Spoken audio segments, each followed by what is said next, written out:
অনেক দিন আগের কথা। একটি অনেক সুন্দর গ্রাম ছিল। সেই গ্রামের নাম ছিল রসুলপুর গ্রাম। সেই গ্রামের লোক সবাই হাসি খুশি জীবন কাটাচ্ছিল। সেই গ্রামেই একটি পরিবার ছিল, যেই পরিবারে দুইটি বোন ছিল। ছোট বোনের নাম হচ্ছে মিনা আর বড় বোনের নাম হচ্ছে টিনা। একদিন মিনা ঘরের বাইরে খেলা করছিল।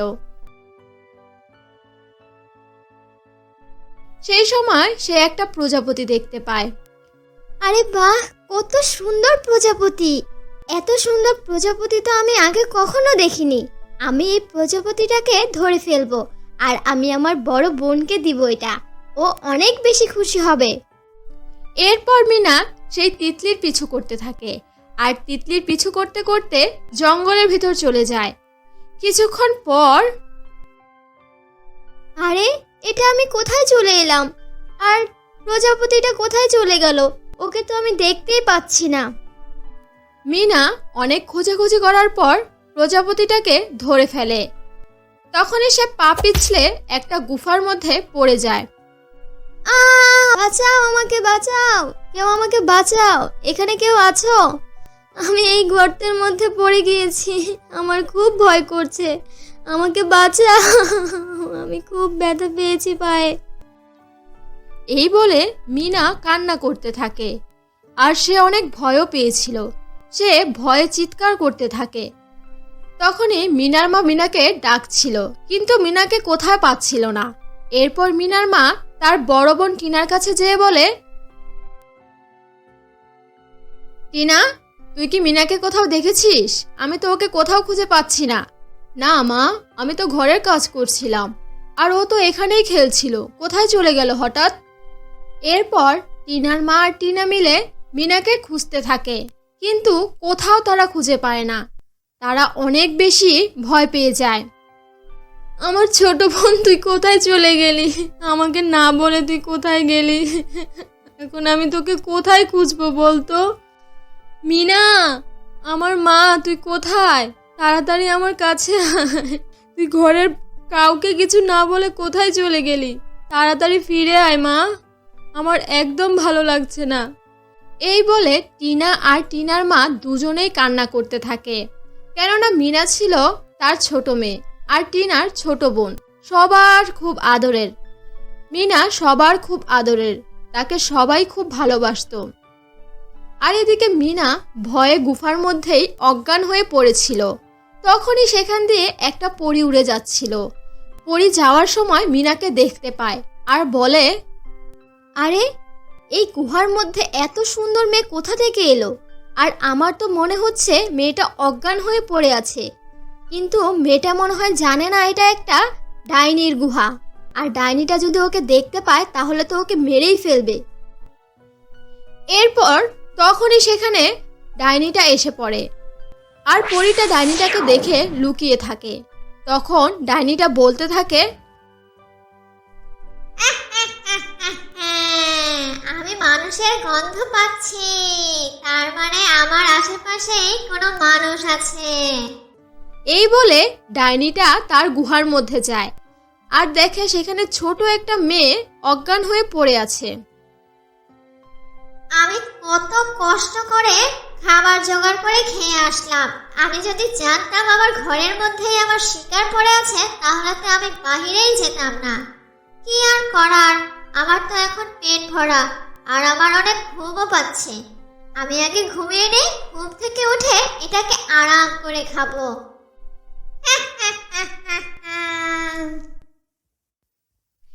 এটা বলে ডাইনিটা সেখানেই ঘুমিয়ে পড়ে আর মিনা সেখানেই বেহুশ হয়ে পড়েছিল। তখন পরীটা বলল যে, এখনই উপায়, মেয়েটাকে যে করেই হোক এই ডাইনিটার হাত থেকে বাঁচাতেই হবে। ডাইনিটার ঘুম যদি ভেঙে যায়, ঘুম থেকে উঠেই তো ওকে খেয়ে ফেলবে। এই বলে পরীটা মিনাকে সেই গুহার মধ্য থেকে বের করে নিয়ে আসে। ওর মা বাবা কে আমি তো কিছুই জানি না। এখন ওকে কোথায় দিয়ে আসবো কিছুই বুঝতে পারছি না।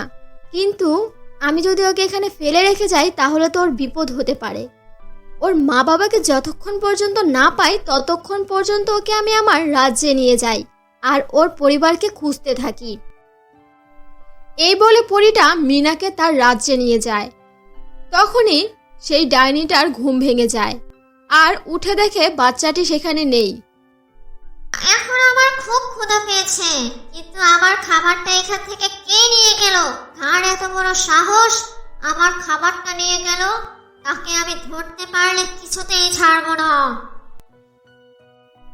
যখন মিনাকে পরিরাজ্যে নিয়ে গেল তখন সব পরীরা আসে মিনাকে দেখার জন্য। আর তখনই মিনার হোশ ফিরে আসে। মিনা বলতে থাকে, আরে এটা কি আমি স্বপ্ন দেখছি? আমি এখানে কি করে এলাম? আমি তো একটা গুহার মধ্যে পড়েছিলাম। আমাকে এখানে কে নিয়ে এসেছে? এই বলে মিনা কান্না করতে থাকে। আমি তোমাকে এখানে নিয়ে এসেছি। তুমি একটা ডাইনির গুহায় বেহুশ হয়ে পড়েছিলে, আর ডাইনিটা তোমাকে খেয়ে ফেলতো। আমি যদি না বাঁচাতাম তুমি আজকে ডাইনির পেটে থাকতে। ও আচ্ছা, তাহলে সেটা ডাইনির গুহা ছিল। আমি পা পিছলে সেখানে পড়ে গিয়েছিলাম। আমার বোন কোথায়? আমি ওকে কোথাও দেখতে পাচ্ছি না। আমি আমার বোনের কাছে যাব। টিনা দিদি, তুমি কোথায়? আচ্ছা, তোমার নাম কি এটা তো বলো। আমার নাম মিনা। কিন্তু তুমি আমাকে এত প্রশ্ন কেন করছো? তোমার ঘর তো খুঁজতে হবে তাই না? আর তোমার ব্যাপারে যদি আমি কিছু নাই জানতে পারি তাহলে আমি তোমার ঘর কি করে খুঁজবো? মিনা দেখতে খুবই সুন্দর ছিল, এই কারণে সব পরীরা তাকে এই জায়গাতেই তাদের রাজ্যেই রেখে দিতে চেয়েছিল। রাত হয়ে গিয়েছে। টিনা আর তার মা আর তার বাবা কেউ কোনো খাবার খায়নি। সবাই মিনার জন্য খুবই চিন্তা করছিল। তারা বুঝতে পারছিল না যে তারা কিভাবে মিনাকে খুঁজে পাবে। তারা কি সত্যি মেয়েটাকে হারিয়ে ফেললো? এসব ভেবে তারা সবাই না খেয়ে সারা দিন বসে বসে কান্না করতে থাকে আর চিন্তা করতে থাকে। আর পরিরাজ্যে পরীরা মিনাকে খাবার দেয়। আর মিনা বলে, না, আমি কিছু খাবো না। আমার পরিবার কোথায়? আমি তাদের কাছে যাব। আমাকে তাদের কাছে নিয়ে চলো। আমরা তো তোমার পরিবারকে খুঁজছি। যখন তোমার পরিবারের খোঁজ পেয়ে যাব আমরা তোমাকে সেখানে দিয়ে আসবো। তুমি কোনো চিন্তা করো না। এখন তুমি খেয়ে নাও, না হয়তো তুমি অসুস্থ হয়ে পড়বে। আমি কিভাবে খাবো? আমি তো একা একা খেতে পারি না।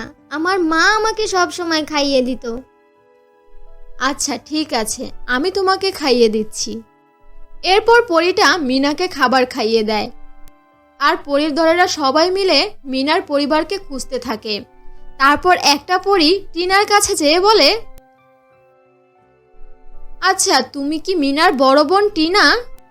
হ্যাঁ, আমি ওর বড় বোন। তুমি কি ওকে দেখেছো? মিনা কোথায়? আমরা সকাল থেকে ওকে খুঁজে পাচ্ছি না। বলো না মিনা কোথায় গিয়েছে? তুমি কিভাবে আমার নাম জানলে? আরে তুমি শান্ত হও, আমি বলছি। ওই তোমার নাম ধরে কান্না করছিল, তাই আমি তোমাকে জিজ্ঞেস করলাম তোমার নাম টিনা নাকি। হ্যাঁ, আমার নাম টিনা। আমাকে আমার বোনের কাছে নিয়ে যাও। আমার কিছু ভালো লাগছে না। আমার মিনা কোথায়? তোমরা কোথায় নিয়ে গিয়েছো আমার মেয়েকে? তাড়াতাড়ি নিয়ে আসো না, কিচ্ছু ভালো লাগছে না আমাদের। ঠিক আছে, আপনারা কেউ চিন্তা করবেন না, আমরা সবাই ওকে এখানেই নিয়ে আসব। এরপর সব পরীরা মিলে আবার পরিরাজ্যে যায় মিনাকে নিয়ে আসার জন্য। কিন্তু যখন মিনাকে নিয়ে আসবে তখন যেই পরীটা মিনাকে নিয়ে এসেছিল সেই পরীটা মিনাকে যেতে দিতে চাইছিল না। সে তাকে তার কাছেই রেখে দিতে যাচ্ছিল। এত অল্প সময়ে ওর প্রতি আমার কেমন যেন একটা মায়া জন্মে গিয়েছে। আমি কখনো কাউকে নিজের হাতে খাইয়ে দেইনি, এই প্রথম ও যাকে আমি নিজের হাতে খাবার খাইয়েছি। আর মেয়েটা দেখতে কত মিষ্টি, আমি ওকে কিভাবে দিব বলো তো তোমরা? আমার অনেক খারাপ লাগছে, আমি ওকে দিতে পারবো না। এরপর সব পরীরা সেই পরীটাকে বলে, এটা তো ঠিক না। ওর মা বাবা বোন সবাই ওর জন্য কান্না করছে। সবাই প্রায় পাগলের মতো হয়ে আছে, সারা দিন না খেয়ে ওর অপেক্ষায় বসে আছে। তুমি মিনাকে রেখে কি করবে বলো? ওর মা বাবার কাছে ওকে ফিরিয়ে দাও। এসব বলার পরও পরীটা কিছুতেই রাজি হচ্ছিল না, আর মিনাকে কিছুতেই তাদের কাছে দিল না। এরপর একটা পরী যে টিনার কাছে যায় টিনাকে নিয়ে আসার জন্য, যাতে টিনা পরীকে বোঝাতে পারে। এরপর টিনাকে নিয়ে পরীটা তাদের পরিরাজ্যে যায়। টিনা, আপু তুমি এসেছো? জানো, আমি তোমার জন্য প্রজাপতি ধরতে গিয়েছিলাম আর যেতে যেতে জঙ্গলের ভিতরে পড়ে যাই। আমি প্রজাপতিটাকে ধরেও ফেলেছিলাম, কিন্তু হঠাৎ পা পিছলে একটা গুহার মধ্যে পড়ে গিয়েছি। আর জানো, এই যে পরী, এই পরীটা আমাকে বাঁচিয়েছে। ওইটা নাকি একটা ডাইনির গুহা ছিল। আমি যদি ওখানে পড়ে থাকতাম, ডাইনিটা আমাকে খেয়েই ফেলতো। চলো আমরা পরীটাকে নিয়ে আমাদের বাড়িতে চলে যাই। এসব দেখে পরীটা কান্না করতে থাকে আর বলে, তোমাদের দুজনের ভালোবাসার কাছে আমার ভালোবাসা কিছুই না, অনেক কম হয়ে গেল। আমি তোমাদের সাথে যাব না। টিনা, তুমি তোমার বোনকে নিয়ে যেতে পারো, কিন্তু আমার যখন ইচ্ছে করবে আমি তোমার কাছে এসে পড়বো। মিনা, তুমি কোনো চিন্তা করো না। আপনাকে অনেক অনেক ধন্যবাদ আমার বোনের জীবন বাঁচানোর জন্য। আচ্ছা ঠিক আছে, চলো এখন আমি তোমাদেরকে তোমাদের বাড়িতে দিয়ে আসি। এরপর টিনা আর মিনাকে পরীটা তাদের বাড়িতে দিয়ে আসে। এভাবেই তাদের দিন খুশিতে কাটতে থাকে। অনেক দিন পর আবার সেই পরীটা আসে মিনার সাথে দেখা করার জন্য। আরে পরী, তুমি চলে এসেছো আমাকে দেখতে। জানো আমি কত খুশি হয়েছি। আমি আজকে তোমার সাথে সারা দিন খেলবো, ঠিক আছে? হ্যাঁ, আমি তোমাকে দেখতে এসেছি। তোমাকে খুব মিস করছিলাম। চলো এখন আমরা দুজন মিলে খেলা করি। এরপর তারা দুজন খেলা করতে থাকে আর খুব হাসাহাসি করতে থাকে। এসব দেখে টিনাও অনেক বেশি খুশি হয়ে যায়। এরপর থেকে পরীটা বেশিরভাগ সময় মিনার সাথেই থাকতো আর মিনার খুব খেয়াল রাখতো। এভাবেই তারা হাসি খুশি তাদের বাকিটা জীবন কাটাতে থাকে। গল্পটি যদি ভালো লেগে থাকে আমাদের চ্যানেলটিকে সাবস্ক্রাইব করে আমাদের সাথেই থাকবেন। আর কে কে আমাদের এই গল্পটি পুরোটা দেখেছেন তাদের নাম কমেন্ট বক্সে অবশ্যই লিখে জানাবেন। ধন্যবাদ এতক্ষণ আমাদের সাথে থাকার জন্য। আল্লাহ হাফেজ। দেখা হবে আবার অন্য কোনো নতুন গল্প নিয়ে। আর আপনারা কি ধরনের গল্প দেখতে চান এটাও কমেন্ট করে অবশ্যই জানাবেন।